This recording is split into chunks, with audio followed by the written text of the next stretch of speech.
Pythagoras' theorem, finding shorter sides.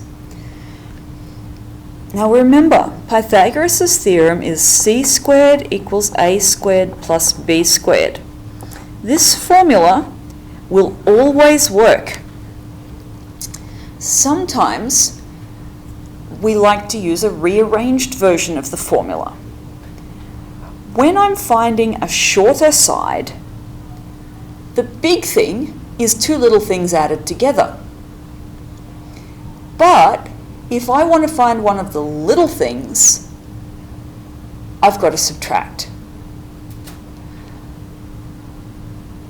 We will do this either by rearranging from this formula or by remembering that finding a short side is subtracting.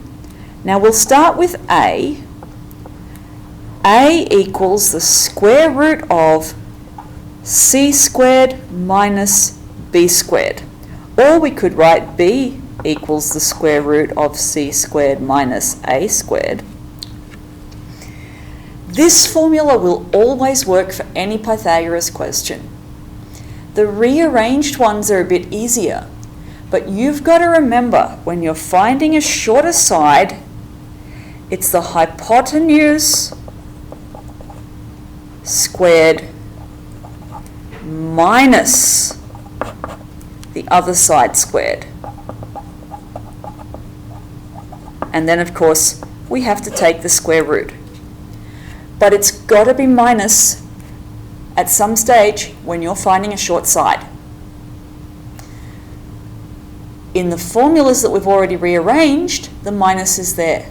Here, we'll have to rearrange with our working to get the minus. We'll see how it works.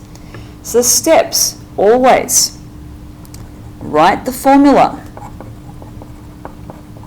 We'll start with the one that always works. C squared equals a squared plus b squared. Now, C is always my hypotenuse. The other two sides can be a and b. Write the formula, substitute the values.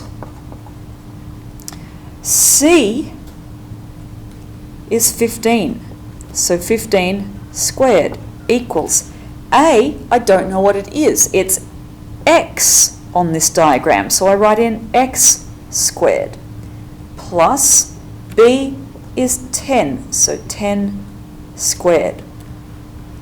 Now that's all very well, but now I've got x in the middle and I need it on its own.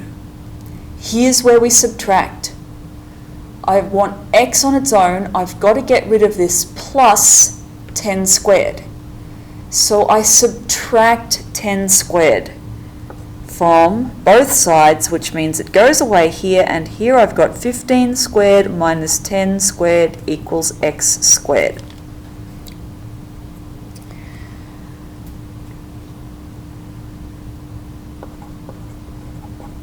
So we rearrange or we solve depending on what's happening in our choice of equation. Now that's x squared. We've got to the point where I can type that into the calculator.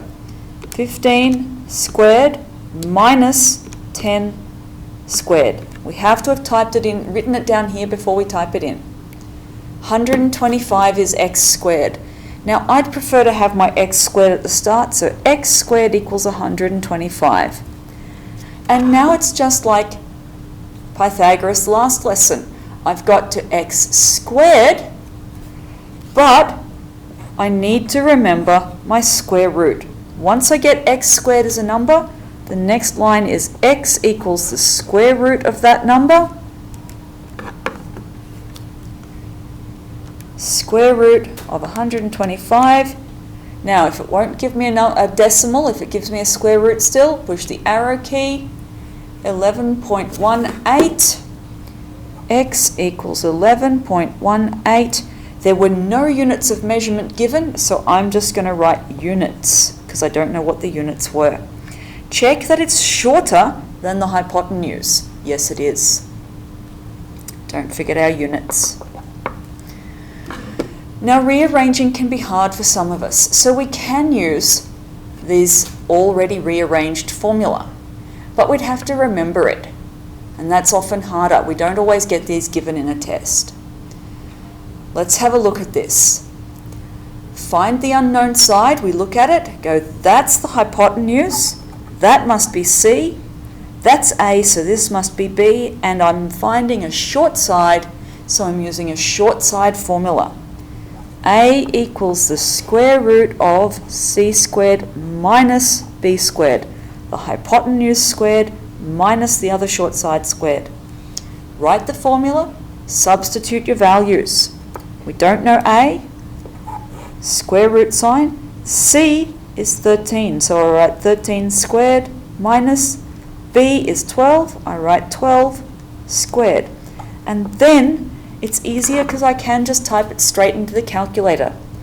Square root, remembering some calculators might need brackets around under the square root to say I want the whole thing under that square root sign. Green calculators won't, but some calculators will.